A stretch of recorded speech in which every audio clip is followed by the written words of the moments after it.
Good evening, grave robbers, and welcome back to the television graveyard, or shall I say, the movie mausoleum. We are your film necromancers, Laura Prince and Noah Houlihan. We've come here tonight to discuss the worst films of the year. It's Razzie month, y'all. With me, as always, is TV's Noah Houlihan. It's okay to be scared sometimes. Yep, welcome to Stay Doomed Razzie Month. And it is Dolittle. Yes. Dolittle was one of the films that actually came out in theaters. Yes, one of the few. Yeah, we've actually known that we were going to have to watch this. Essentially, what day was Dolittle released? The day it came out, we were like, oh, this is a Razzie movie right here. Yeah. It's coming out in January, so you know. Yeah, we knew January 17th, 2020, which was its release date. I think we knew from trailers before then. Oh, yeah, but we could not have seen... I think we knew while we were recording last year's Razzies. I think you might be... Because I believe we saw our first Dolittle experience was ahead of Cats. Yeah. I believe we saw a trailer for it in front of Cats. This movie was extremely expensive, and it grossed about $250 million worldwide. And it was in the top 10 highest grossing movies of 2020. Oh, what do you know? But, we stopped really releasing movies wide after, I believe one of the last things to be released was Onward. What was that damn movie with Russell Crowe? I don't remember. Frailty? Yeah, and we didn't have to watch it. Yeah, I kind of thought it was going to be on this list, because I was like... Because we were deep in the pandemic. Unhinged? Unhinged, yes. Because that came out, deep in the pandemic, up against, Tenet, and I was like, they are trying to bury this movie if they're like, no, let's release it in May. Yeah, it came out in August. Or August, excuse me. me. Nothing was open in May, so it came out, it was, the second movie to come out, because Tenet sort of came out first. Yes. And everyone was kind of like, okay, we're going to sacrifice Tenet to the theater gods and see if it brings people in. So here we are. What are you drinking here? Because we're going to pour one out. This yes. is a traditional episode. Let's pour one out. What have you got? I have the Lily Dolittle. Okay. It's half a shot of Malibu. And that's it. It's not going to be very impactful, and it's going to be gone in the first 2.5 minutes. And there it is. I have the Executive Meddling Mimosa. Okay. I started out with a orange juice and champagne typical mimosa. And then I was like, this needs something. This is too classic. So I added a little bit of vanilla extract. But then I realized that we needed this to appeal to kids despite being an alcoholic beverage. So I put an Oreo in it. Fitting. A strawberry donut flavored Oreo, which I've already eaten by the time we filmed this. You took too long to set up, so I ate the Oreo. So now it's just a creamsicle mimosa. So it's actually pretty decent. Unlike this film. It's also mostly orange juice because I remember for our crowdfund Cryptkeepers, you may remember how our last episode went. Trapped, I don't think will be up when this goes live. Oh. I'm not sure. It depends on how much editing I get done. Well, if you want to heal... But this is a fine enough place as any to say, hey, join our Patreon. We have a bonus episode that's either out or coming out where we review the UK children's game show Trapped and get hammered. Because we're drinking margaritas. Yeah, and something you need to learn about me personally is never trust me to make your drink because I always make drinks for other people way too strong. It was very strong. It was a good time, though. Hope you guys enjoyed that. It's a lot of fun. The episode was a lot of fun to record. We hope you have a lot of fun listening to it. So, Dolittle kicks off with a weird animated intro. Yeah, the animated intro to this looks like another Robert Downey Jr. movie. Yeah? It looks like A Scanner Darkly. It does. It has that very weird rotoscope look. And I was just like, oh, a better film. Excellent. And, we get this delightful dead wife trope. They talk about, Lily, the fearless explorer. And I have in my note, oh, she dies. Oh, she dies. And she dies immediately. Yes. And then, I don't know who approved this, but then they were like, and then he met a very special boy. And I was like, oh, nope. No. Because we'd just been talking about his wife. Yeah. And then a very special boy. And I was like, oh. To fill that hole in his Yeah, I was like, did literally heart? Nobody, proofread this script? Dear God. Yeah. And then we get to Well, like, before we even get to that, like, I want to talk about the fact that this children's movie, question mark? Yes. That this movie, the crux of it is Dolittle is distraught because his lovely wife is dead. She is killed at almost exactly 2 minutes and 30 seconds into this film, counting, like, the logos for, like, the different companies. Yes. So I don't know what they thought our emotional attachment to this woman was going to be, because she doesn't even speak. She doesn't even make it as far as Anna and Elsa's parents, who I thought of because I'm like, oh, it's the plot point shipwreck. Yeah. Just like Anna and Elsa's parents. I think when we were watching this, when that storm kicked up, I looked and went, do you want to build a snowman? Yeah, I just assumed that her boat crashed into their boat. or possibly same boat. It might just use the same footage. I mean, except one is really, really high quality computer animation and one is Dolittle. Yeah. So we have like, oh good, a woman dies and we're left with an emotionally stunted man again. Yeah. Cool, love this plot. And we go to an older guy and his two sons on a duck hunt. Yeah, none of which are Robert Downey Jr. Yeah. No, we get the impression that they're like kind of like, poor, and they're looking for ducks. They're hunters. They're getting foods. Yeah. And the younger son doesn't want anything to do with this. Yes. Because he's different and special. Yeah, he doesn't like shooting ducks. I guess he doesn't like eating. No, he hates it. He's like a ye old turn-of-the-century vegan. He accidentally shoots a squirrel because he tries to go full Philip Hamilton and aim his pistol at the sky. He throws away his buckshot. And it ricochets and hits a squirrel. Yeah. Do you know how hard it is to miss with one of those guns? Like, it's like shooting a net. Like, it's buckshot, so it's just like 100 bullets come out. So you probably shouldn't shoot anything with it. What I'm saying is, if he shot that duck, like, dead on, he probably still would have shot the squirrel. Yeah, but he, like, was trying to shoot it in the air, because he was missing on purpose. Right. Then, he sees a parrot. And the parrot goes, follow me! Mm-hmm. And this is Polly, played by Emma Thompson. This is important because she is the major female role in this film, essentially. Yes. She is the female lead. Yeah. Oh my god. Oh my god, I just realized that. Oh, you're right. Yeah, we're going to get into Polly a little more later, because Polly also kind of takes on a surrogate wife-mother role for Dolittle in a way that's, not cool. So along comes Polly and leads this little boy to the home of Dolittle. And I swear to God, that kid, it takes longer for the child to arrive at Dolittle's door than Lily was alive in the plot. Yes! He gets caught up in traps and meets, another girl along the way. We haven't even gotten to that. And then we, see what Dolittle's doing, and he's feral. Yes. He's living in this house with all these animals, but he is only speaking to them. He hasn't spoken to another person in quite some time. Yes. He has, a very long beard. His hair is a mess. And this is what they kind of establish, is he's playing chess with a gorilla. Named Chi-Chi. And the chess pieces are mice. Which is weird. But, we don't understand what they're saying because Dolittle is speaking gorilla. Yes. To the gorilla. And then kind of there's a moment where it switches to we can understand them. It's not good, as far as I'm concerned. I'm the only human here.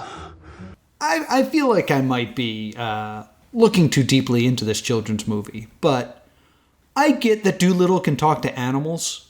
Why can animals talk to each other? I don't know, but they can. Why do polar bears able to speak ostrich? Why are ducks able to speak dragonfly? Why? Yeah, and it's really weirdly problematic when you think of the circle of life.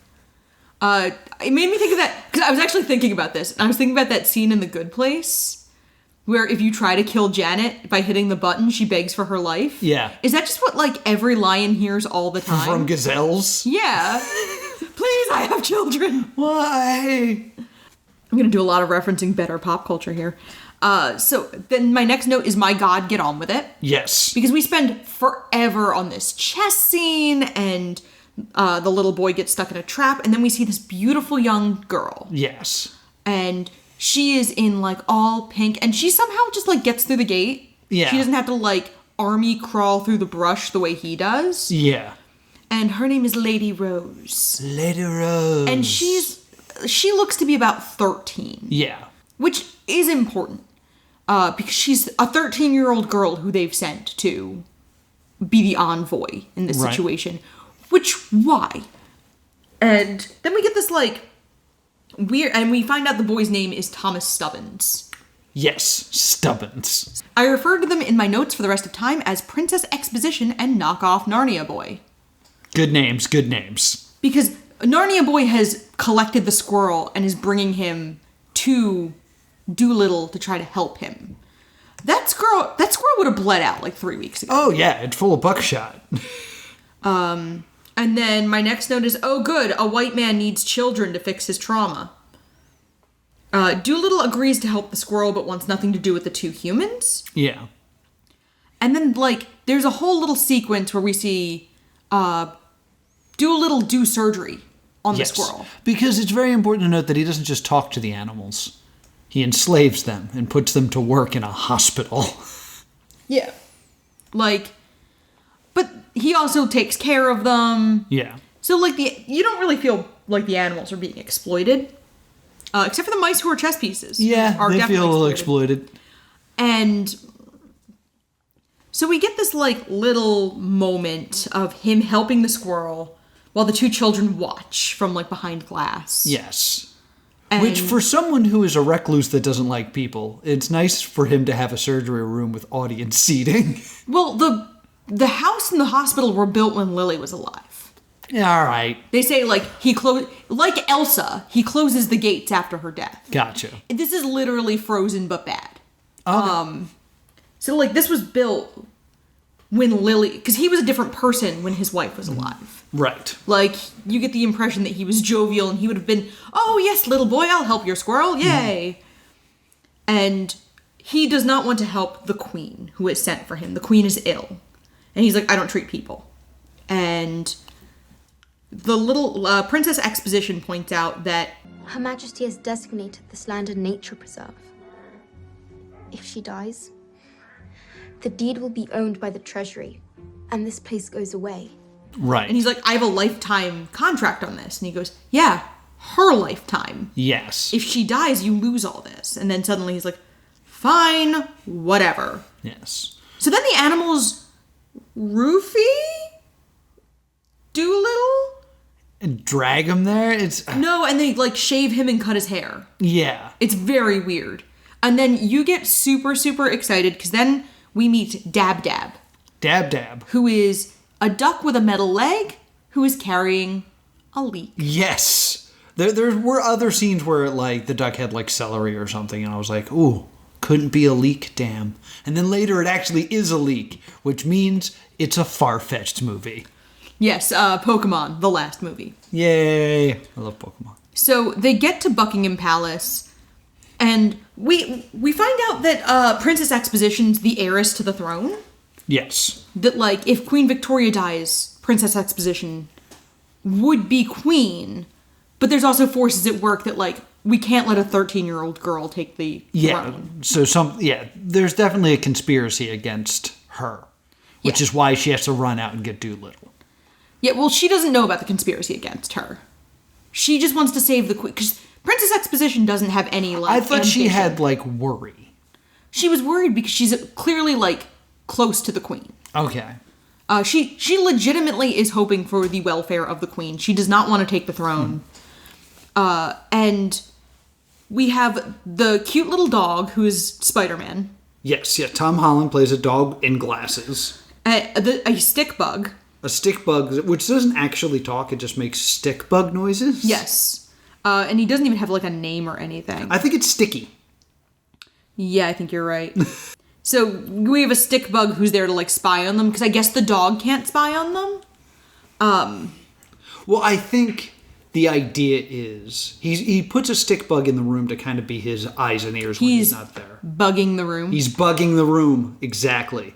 And I think since they know that Dolittle can talk to animals, they would watch themselves before talking in front of the dog. Yeah, that's true. But they don't see the stick bug. There is also a funny scene where he tries to talk to the squid that's in the room. He, like, sticks his head in the fish tank and has a conversation with, like, the pet squid. Well, he asks the squid, like, what did you see? And the squid says, nothing. Snitches get stitches. And I was like, how do you know that phrase?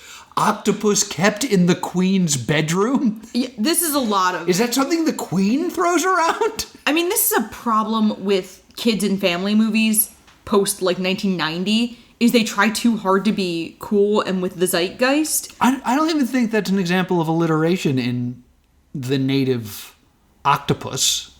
But what I'm saying is, like, this is something that kids' movies tend to do, of, like, trying to use slang. Yeah. Which doesn't work.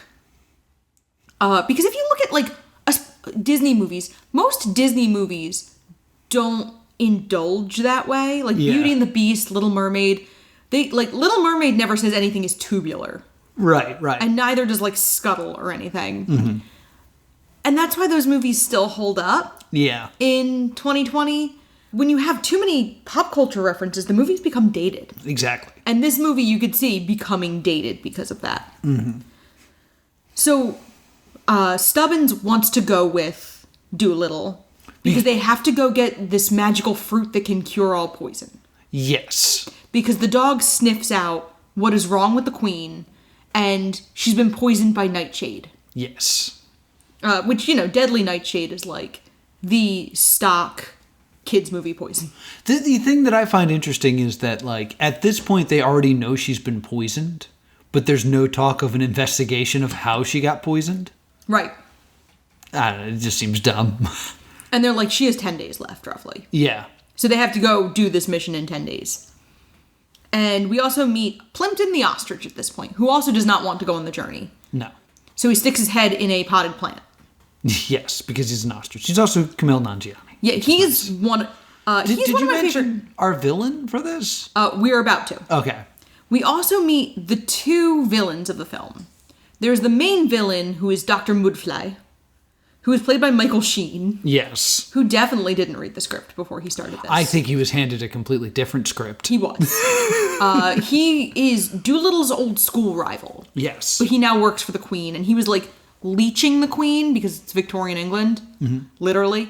And then we also meet, and I have the Wikipedia up because characters' names. They do a terrible job establishing everyone's names. Yeah. Like, you know this is a polar bear, and you know that this is John Cena. You don't actually need to know that the polar bear's name is Yoshi, which I only remember because... It's Yoshi. It's Yoshi. Well, any of those animal names, I believe, are taken from the original books. Oh, really? Yeah, that's why they're things like Dab Dab and... Like, they're weirder names. And that's how you can also kind of tell some of the characters who were brought forward. Like Kevin, the squirrel, who we haven't really talked about yet. Because he sucks. No offense to Craig Robinson. This is not against you. Oh, okay. Lord Thomas Badgley is the member of the House of Lords who is ambitious. He is working with Mudfly. Yeah. To essentially assassinate the Queen. Yes. Now, I want to state here, because in these two opening scenes, the scene in the Queen's bedroom and the scene at Dolittle's hospital house, everything is so ADR'd. Yes. Like, so much of this film, like, a lot of the scenes in the hospital, Robert Downey Jr. is facing away from the camera and talking to the point where I think it might be a double. Yeah. Because you just see the back of his head. There's a whole part in the Queen's bedroom where Dolittle's talking and he's holding a book over his mouth. Yeah. And I'm like, what's happening here? Like, why are you doing it this way? Nothing. It almost looks like The Room at times, the way it doesn't quite match up. Like, it's so weird. That was some spicy shade there. I mean, like, you know exactly what I mean now. I do. Say that. I just like, whenever you compare a film to The Room, it's rough. So Stubbins gets sent home. And we get this little moment where Stubbins' father is yelling at him for being a weirdo, because this is every kid's movie. The lead is always he's weird. He's a weirdo. He never takes off the stupid hat. There's my Riverdale reference. Cool. Contractual obligation complete. And he sees a little spider. After, like, you hear his parents going, like, if he sees a spider, he puts it outside. Which, you know, is what you should do anyway. And so he sees a spider, and he just kind of looks at it. And the next morning, he is awakened by a full-on giraffe. Well, first it's Polly, because he's like, oh my god, I can understand you. Can I communicate with animals? He's awakened by the giraffe, and then Polly comes in to talk to him. Oh, okay. The giraffe, like, licks him awake. Oh, right. She sticks her head in the window and goes like, bleh. And he's like, what the hell? And Polly's like, good morning, you're going to miss your boat. Yes, you're coming with us. And he has a moment where he's like, I can understand you. Can I understand animals? And the parrot's like, no. I'm a parrot. I'm a parrot. I can talk. I talk people. So. And also, because we have to talk about this later, a fox is there. Yes. A fox is here. Yeah. It's, and big voice actor for that. It was like Ariana Grande or something? Olivia Wilde? No, Selena Gomez. Gomez. No, she's the giraffe. Oh. Marion Cotillard, who I believe has been Oscar nominated, if not has won, is the fox. Their voices are very similar, and this whole scene's confusing. Yes, she is Tutu, who replaces Tutu the owl from the original books. Why, I don't know. But we never see the fox without the giraffe. Yes. And their voices sound surprisingly similar. Right. And these characters don't have a lot of character development, so they're not really important. Yeah, so the giraffe grabs the boy and takes him to the boat. So, well, Polly helps him pack his stuff, which is nice of her. But I just want to say, to every other human being in this town, a giraffe has arrived and kidnapped a child. Who is cool with it? I mean, would you be able to tell when just a giraffe runs by and the mom's like, that giraffe has my boy? Would your first thought be, oh, that kid must be super into that giraffe? Or would you think, oh shit, giraffe kidnapping? I feel like if I was in a bad place mentally and emotionally and a wild animal was like, yo, we're gonna go on an adventure, I would just run down the street going, I'm cool with it! I'm happy to be on a giraffe right now. I consent to this! Because that sounds cool. And my next note is, oh, of course, the girl doesn't go with them. No, she has to watch the queen. She has to cook for the queen. Oh. That is what Dolittle tells her to do. Make sure she doesn't eat anything that you yourself hasn't cooked. Which I know is the whole, like, we gotta make sure she's not more poisoned. Yeah. But it is a little bit like, your role in this film, only other human woman, is to feed someone. Is to look pretty and cook. Like, she's clearly there. I thought when we saw the trailers for this movie, I kind of thought she went with them. Yeah. I was like, oh, it's, the classic, the boy and the girl. Okay. But no, the girl doesn't get to do anything, and I'm mad about it. Yeah. Dolittle is furious with Polly for getting the boy on the boat. Yes. And they have, like, a husband and wifey spat. Yes. About it. Yes, they do. Of, like, Polly is convinced she's correct. Dolittle is angry with her. And we see Michael Sheen has decided to follow Dolittle. Right. Dr. Mudfly. Because he wants to head him off at the pass. Because if Dolittle gets that fruit, their plan falls apart. Yes.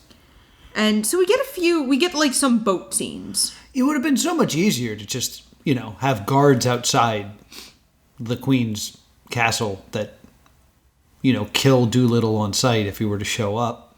I mean... Rather than traveling the world in uncharted waters. Yeah. I guess they figure, like, Dolittle is crafty. He would just send, that polar bear, and are you gonna mess with him? And we get, like, a couple emotional scenes of, like, nighttime where we get, like, a storm starts to kick up and Dolittle starts to, like, be upset. He's not, like, upset about fear. He's just, like... He's more, like, nostalgic over he should have gone with her. Yes, because he's thinking about, what happened to Lily. I do want to just say, though, like, a storm kicks up, there's a crack of thunder, and then it's over. Like, there's very little time of them, like, dealing with that situation. They're like, oh no, a storm. And then it's over. Not to mention, we missed the part where, to make a quick getaway, Dolittle talks to a whale. We just got there.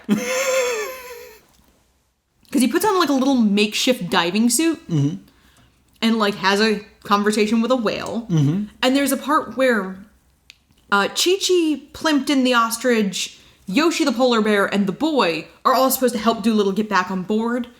But Chi-Chi gets scared and drops the rope. Yeah. And the other three animals, despite one of them being a polar bear, are not strong enough.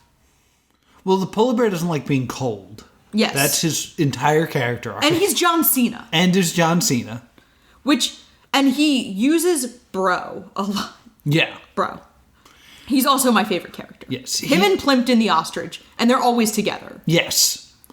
So they get RDJ on the boat, and the gorilla's sad for being scared. And this is when Dolittle says, It's okay to be scared. Yes. Which in the trailers, they made it seem was like the emotional arc of the film. Yeah. Was like the idea of getting over fear and things like that. It's a throwaway line. It absolutely is. So weird. But I also want to say, he talks to a whale and tells the whale to, like, help drag this boat so it goes faster. Which means Dolittle better than Aquaman. Yeah. Because he can talk to land animals, He can talk to bugs. And then they get to the island because they need to get to the specific island because Lily's exploration journal is there. Yes. Did we get the foreshadowing scene? Which one? Where Dr. Bad Guy is on the boat and he's just like, I hate Dolittle. We went to high school together and he was always so smart. He wrote this paper about there being dragons. Stupid, right? Oh, yeah. And I just turned to you and went, there's going to be a dragon in this movie. And I want to point out at this point, I know the climax of the movie going in and you don't. Oh, yeah. So you go, there's going to be a dragon in this movie, and I go... We get another night scene where, like, Robert Downey Jr. is kind of, like, mentory to Stubbins, because Stubbins is starting to pick up some of the language. Yes. He's starting to be able to speak and understand the animals on the ship. Yes. He understands the bees. Well, he's mostly talking to, like, Plimpton. Well, he mentioned something like, when the bees fly diagonally and say, bzz, bzz, bzz, bzz, that means, get away from me, kid. I was like, yeah, good job. You figured out bees don't like getting fucked with. Well, and I think when he says that, because there aren't any bees on the ship, it's that moment where Dolittle recognizes that this is a child he could mentor. Yeah, he actually has potential. And then we get a scene that doesn't need to be here. Again, another actor I really love. It's Jason Mantzoukas as a dragonfly. And he goes in and he talks to, like, this godfather bug. He talks to, like, an ant. Yeah. And he goes, how dare you come to me on this, the day of my daughter's wedding. Because you know what kids these days love? Godfather references. And I've realized it's been such a long time since I've heard the real version of that line, because the internet version is on this, the day of my cat's quinceañera. Yeah. That I was like, my daughter's, it's your cat's quinceañera. Yeah, he said it wrong, stupid. To be honest, that's how most kids probably felt hearing that. Yeah. Don't you mean her cat's quinceañera? Which, let's be real, would have made so much more sense in a film. Dolittle movie. I don't think they had the budget for a cat quinceañera after the rest of this movie. So, but Jason Mantzoukas' character was, like, in love with the Godfather's daughter, who's now marrying a scorpion. Yes. What has he got that I have besides, a big stinger? What? Children's movie. Yeah, so let's just talk about how upset this dragonfly is that the ant that he loved is boning a scorpion. Yup. Ugh. And we also I didn't write notes about it, but the squirrel has had a few voiceovers through here. Craig Robinson plays Kevin the squirrel. who does not ever get involved in the action. No. Well, his kind of arc is he's unsure why he's there, because he's there with the boy who shot him, who he does not accept that it was an accident. He's just the squirrel killer. Yeah. And he does like a captain's log thing. Yeah. Because you know what kids these days love?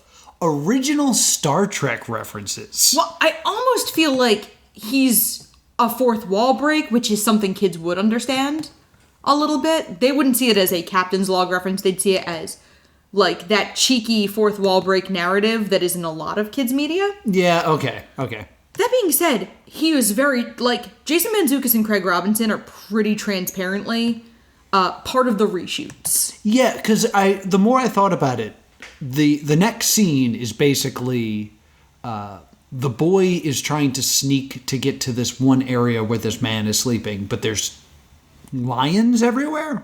Big cats of all kinds. Yeah. Whatever you want. And basically, Jason Mantzoukas as a dragonfly is just kind of flying around being like, look out, there's kitty cats, be careful. That could have just entirely been added later, and it could have just been a silent scene. Absolutely. So I think, yeah, this is something that was added much later.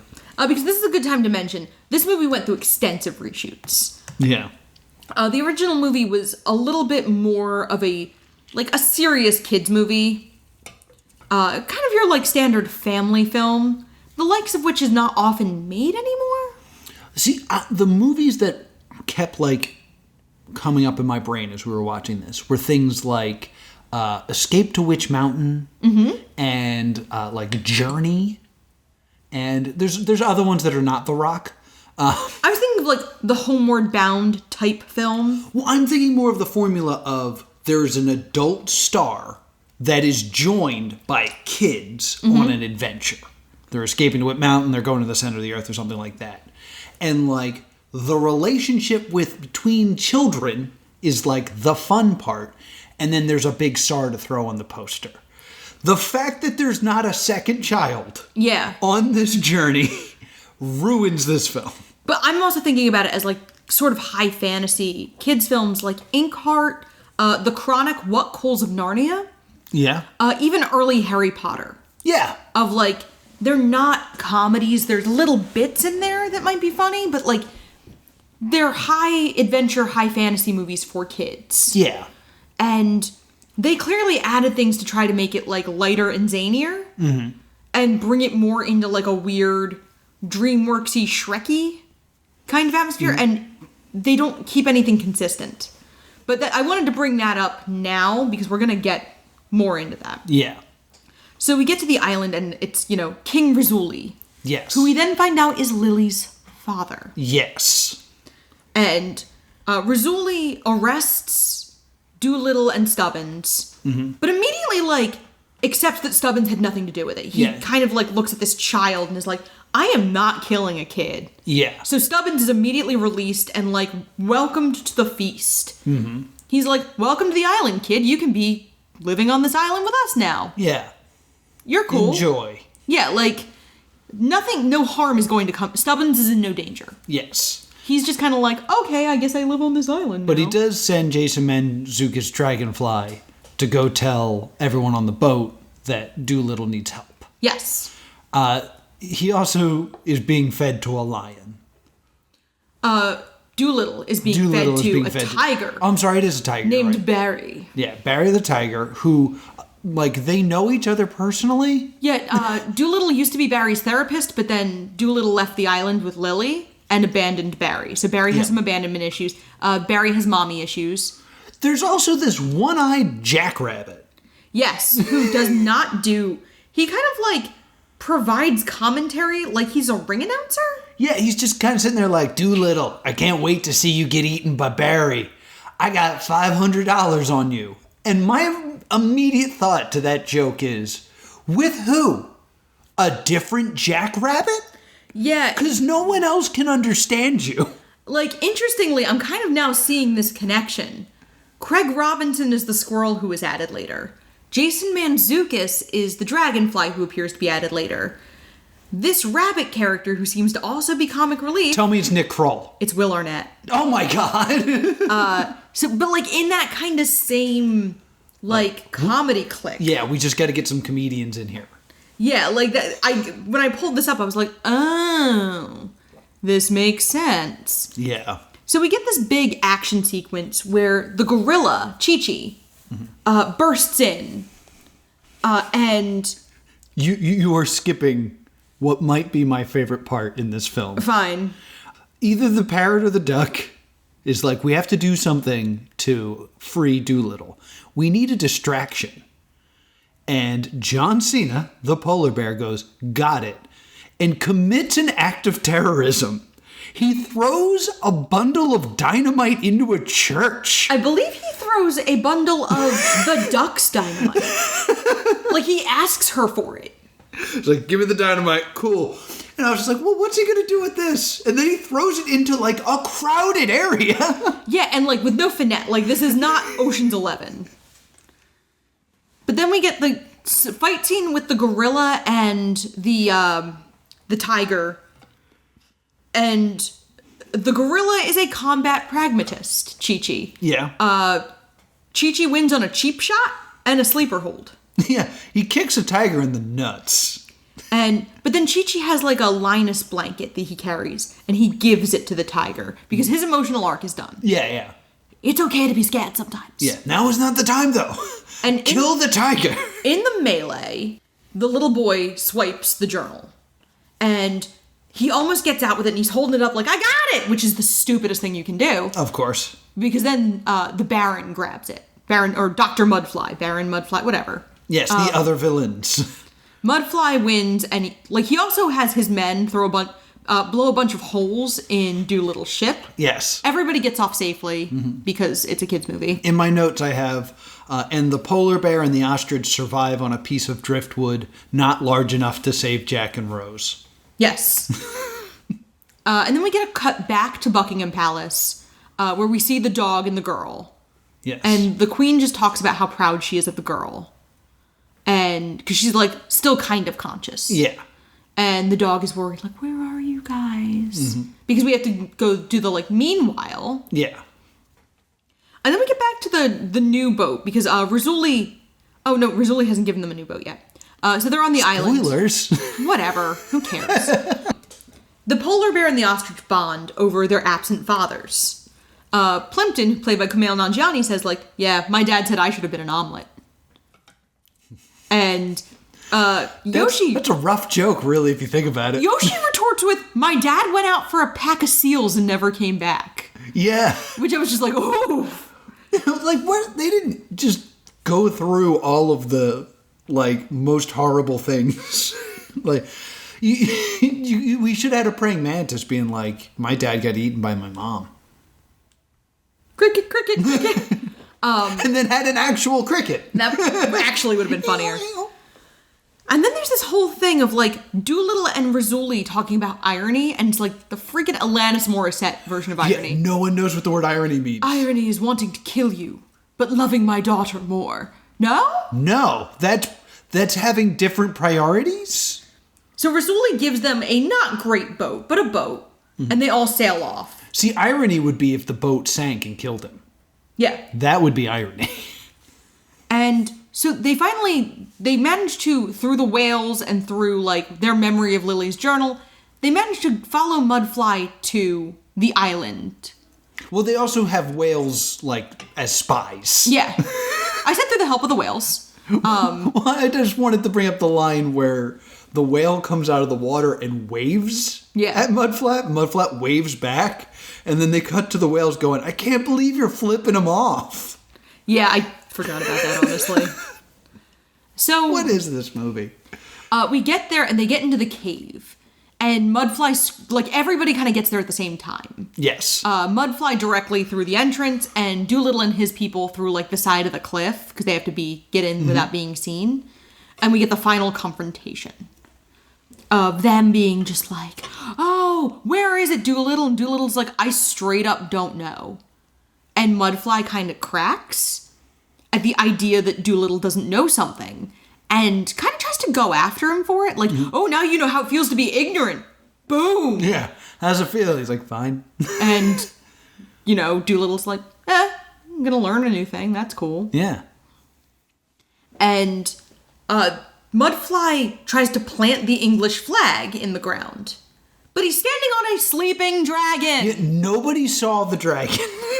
Yeah. They were all in this room for at least 5 minutes of movie time. Yes. But, like, enough for the bad guys to, like, hide and then scare Dolittle. So who knows how long they've been hiding there. And no one noticed the dragon. So, like, there's a whole moment where everyone kind of gets, like, rocked by the dragon. Mudfly panics. One of his men saves him and he goes like, You saved me.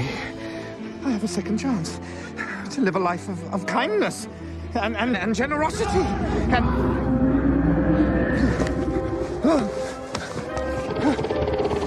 Take him, not me. I'm a good person now. Yes. which I thought was funny.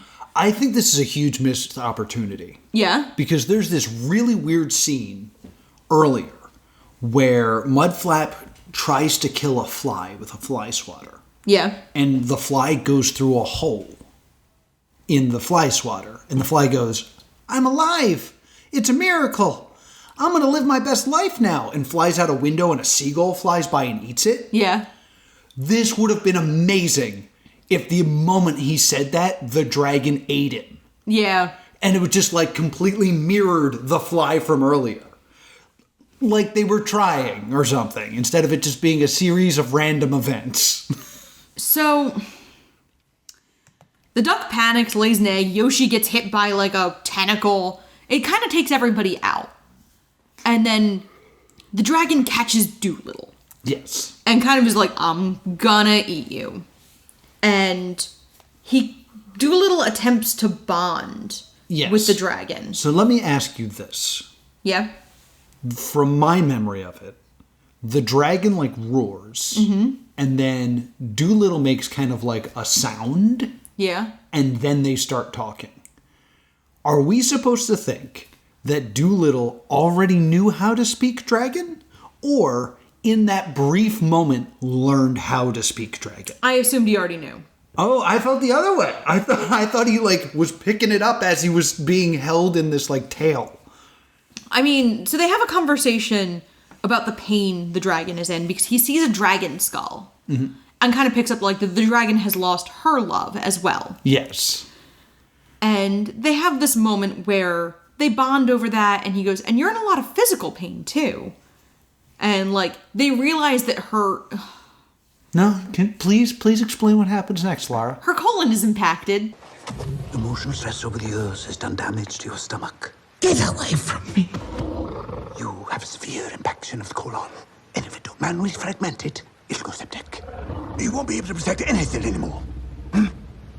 Ooh, that sounds like some tummy ache. Tell you what, give us 5 minutes. If you don't feel better, you can fry us all. Stop talking. Just get on with it. We have to get you on your side.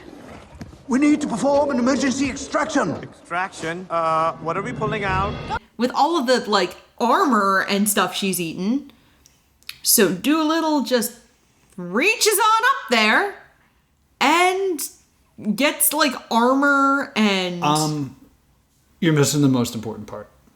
He doesn't just like put his hand up there. oh, excuse me, he puts the Farfetch'd leak up That's the butt. right! Farfetch'd saves the day! I hate this movie. Farfetch'd, which I think may have evolved into a Surfetch'd because the leak has gotten much bigger. Yes. Hands the leak over, in which RDJ jams it up a dragon's ass. Yes. The dragon then farts, which is, hilarious. No, they get like a bunch of stuff out of her butt first, and Yeah. then she farts. Yes. a bunch And of it is armor. long. It is Yeah. like a 25-second situation. And then everything is broken, and the tense moment is broken by John Cena going, respect. Yeah. There's no scat.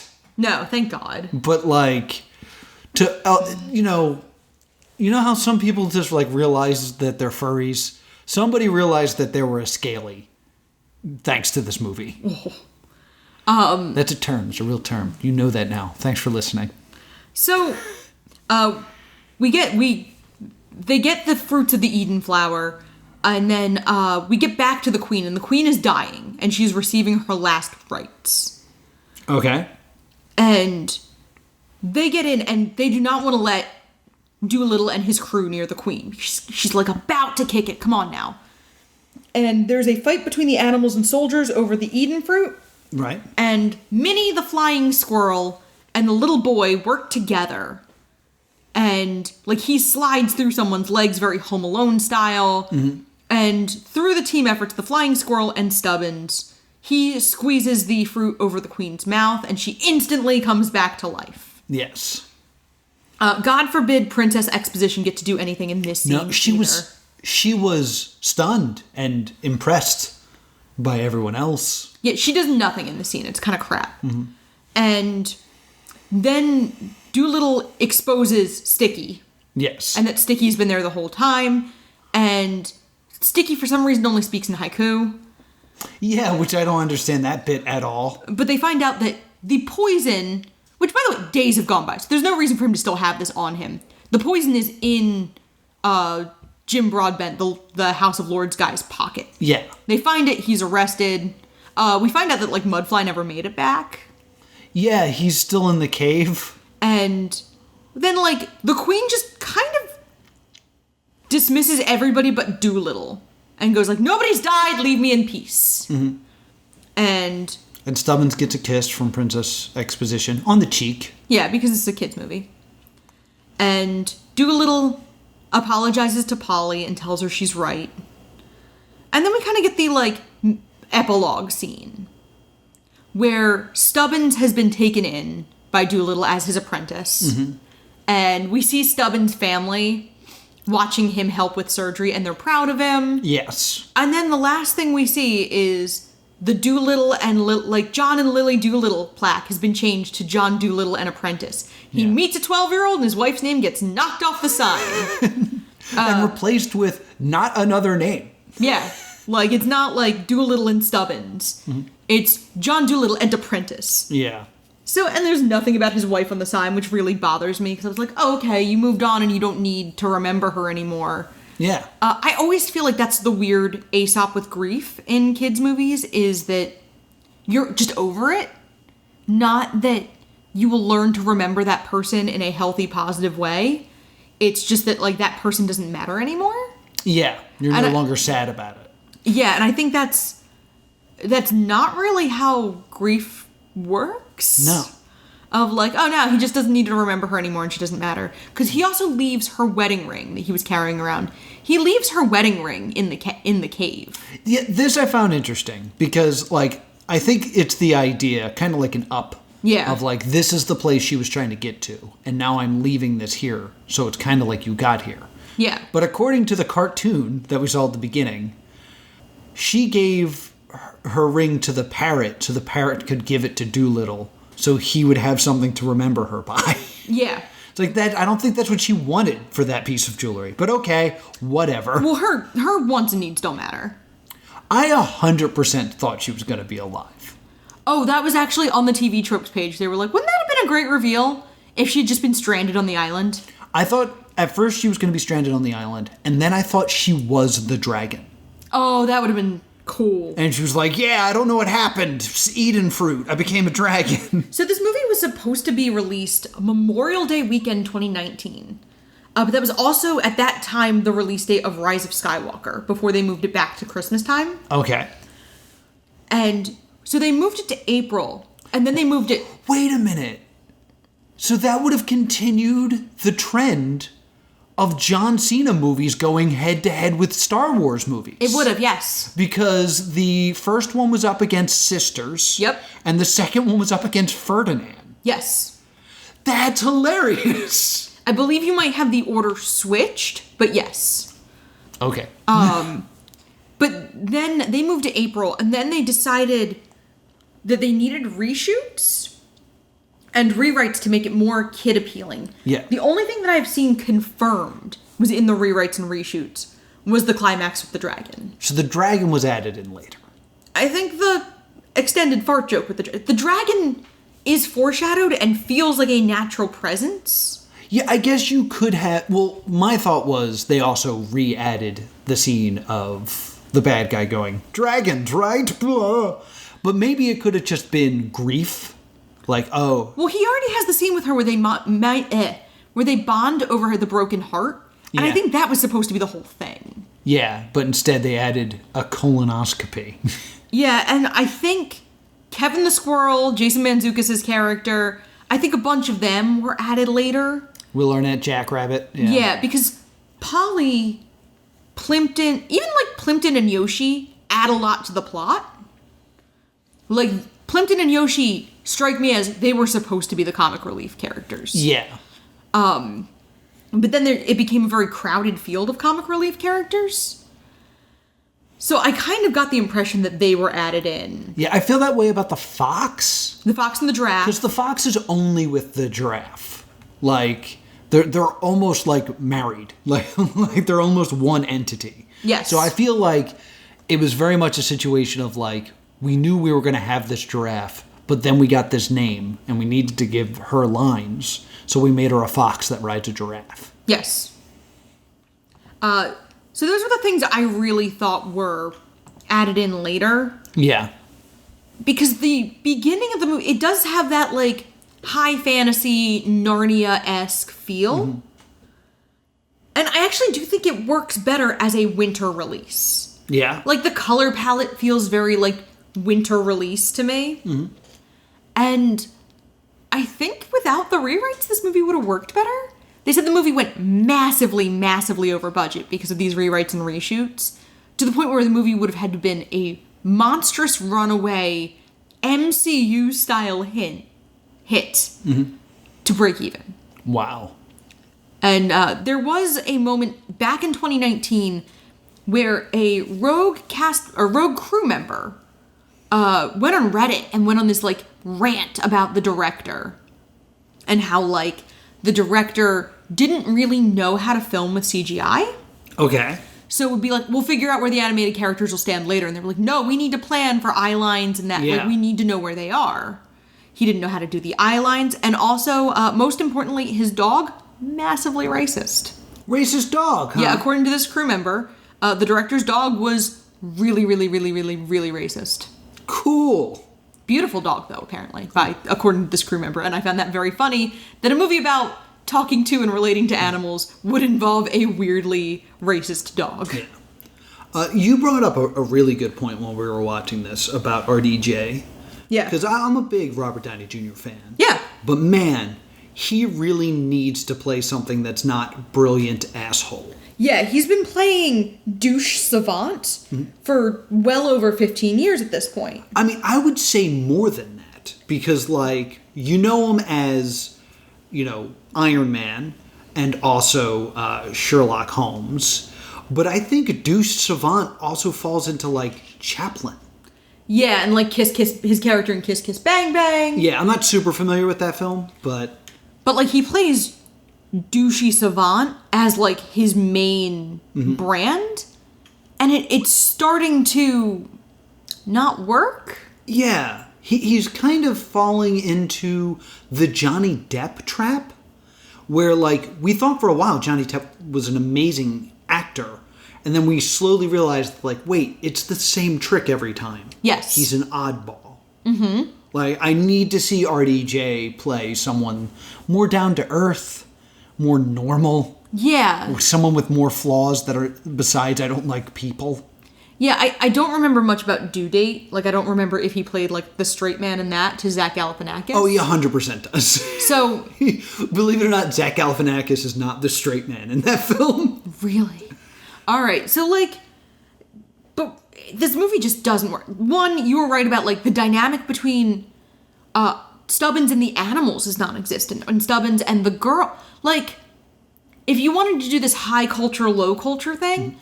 Stubbins should have been, like, having to sleep below the deck with the animals. Yeah. And then, like, he starts to bond with...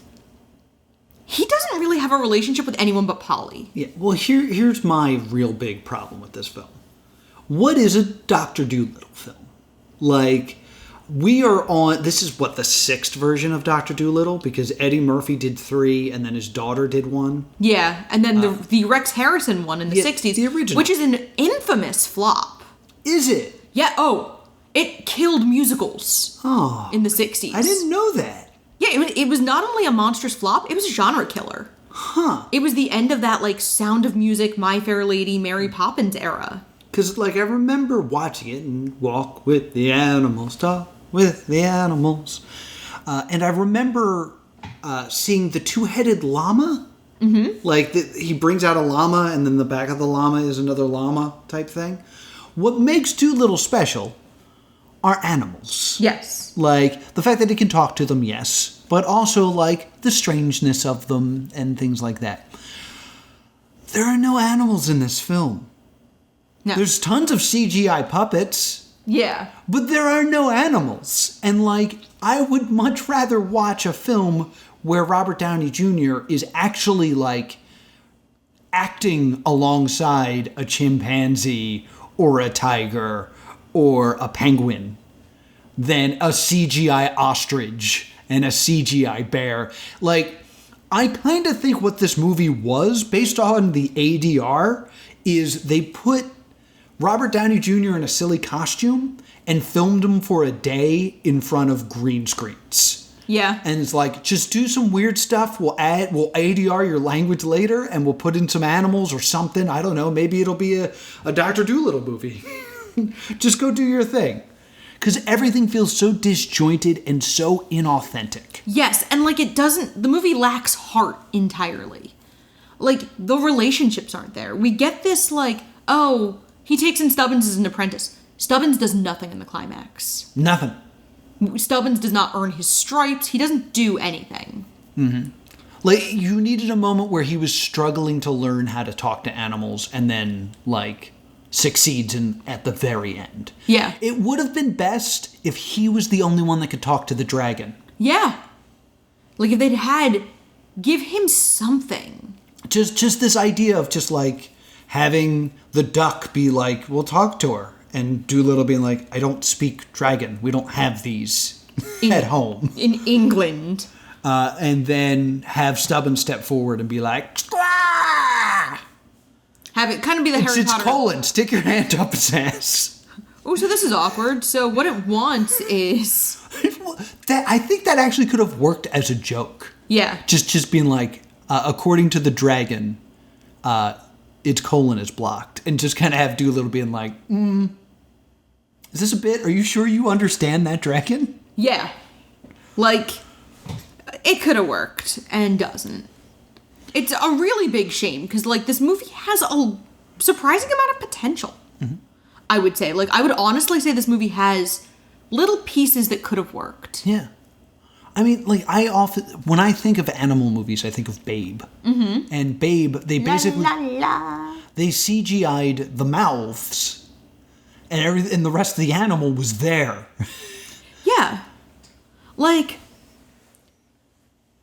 having a human lead talk to animal characters that aren't really, like, there, we know it works. The Muppets work. Yeah. And I think the idea really, to me, is this movie failed with the script. It didn't have, like, a cohesive script. It didn't have a cohesive emotional through line. The idea that Stubbins never feels like a full character. No. Dolittle feels like he's only driven by grief of his wife, who we find out very little about outside of she was an explorer. Right. And really, she is a living prop. Excuse me. She's a no longer living prop. Yeah. So that's what I have for this movie. I'm kind of surprised that it didn't end with a sequel hook. Yeah. Because, like, for as expensive as this was, you needed to create that sort of buzz. Yeah. Like, we need another one of these, and then we'll sell shirts at the Hot Topic. Like, but it's so soulless. It's such a soulless film. Absolutely. So what's your verdict? Stay doomed by virtue of the game over rule. Yeah. I think there's things in this movie that could have made a solid film, but they were not used properly. And I think that this film... See, I feel like game over rule may not apply when we're talking about films. Okay. Because the game over rule is, this is such a good idea that even though this is garbage, I think they could have figured it out in season 2. That's not really how movies work. So I think it's just a stay doomed for me. Okay. That's totally fair. So yeah, that's Dolittle. I would put it somewhere in the middle of the pack of all the Razzie movies I've watched across my time. Yeah, there were moments where I did kind of, like, I was weirdly invested in, like, Yoshi and Plimpton. Yeah. Like, I liked those two characters. And I genuinely think in the original script, the two of them probably were the comic relief, and they work. But they also interact with each other. And, like, I think the jokes worked where it was about talking to animals and animals not being able to be understood. Like, I did think snitches get stitches being said by the octopus was funny. Mm-hmm. I think the whale saying, I can't believe you're flipping them off while the bad guy just waves. I think, and because they're miscommunicating. Yeah. I think that's funny. But, like, so much of this are, like, the ostrich and the polar bear are off by themselves committing acts of terrorism. Yeah. Yeah. So, what are we watching next week? We are watching 365 Days on Netflix. Yes. I already know I'm going to hate this movie. Oh, yeah. I want to be honest. I feel like there's a good chance that Dolittle was the best film we're going to see. I think you were 100% right. Yeah, I kind of feel promising towards Fantasy Island, but I don't know. I think it's going to be close. So 365 Days, you can check that out on Netflix right now. Also, for our Patreon subscribers, we kind of threw it out there that we didn't want to do absolute proof because we're not sure if that fits our format and it's not really something we want to signal boost. So we put that up to our fans on Twitter. By the time that this is going up, the Twitter poll will be closed. But right now it's active. And all I can really probably say for sure is we're not watching Absolute Proof. Yeah. But we're going to take the top 2 answers on the Twitter poll and we're going to throw them onto an exclusive Patreon poll. So if you want to vote for that, check out our Patreon. You can subscribe for just $5 and have a voice in the things that we watch here, along with a bunch of other benefits. Patreon.com/+2comedy. Where can people find us? You can email us at thestaydoomedshow@gmail.com or on Facebook and Twitter @StayDoomed. Yes, and thank you to Cryptkeeper Mathew, as always, for being a Cryptkeeper. And if you want to talk to me about the good movies where animals talk, I'm at +2comedy. If you want to talk about the emotional through lines of high fantasy children's films, I'm at Sprocket League. Until next time, stay doomed.